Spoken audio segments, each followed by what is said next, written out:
बाली अंतारे जहाँ घटिला दोषी प्रकृत में किए यह गोटे अपराध नुहे बर ओडिशा आईन श्रृंखला मुहर एक शक्त चापुड़ा पुलिस छिड़ा होइछि आ लोके जन को पिटी पिटी मारी दौरान। आज मोर यही भिडटी से बधिर प्रशासन पर जे शोया अभिनय करुच्ची एटी प्रश्न उठुची लोके आईन को आउ डरू ना कहीं जहाँ को जहाँ इच्छा ताहा करी चली।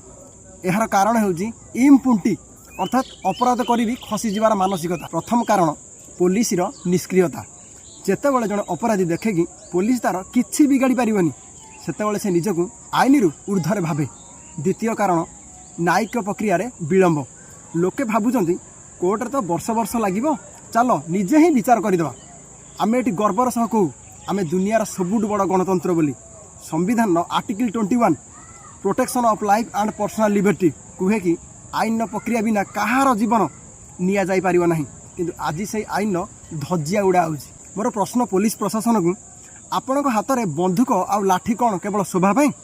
जदि आपण सामने जड़े निरीह हेउ बा अपराधी तार जीवन जाउछि तेबे आपण वर्दीर मूल्य कौन? जीरो। आ सरकार प्रश्न आपण जीरो टॉलरेंस नीति केवल कागज कलम ना वास्तव में?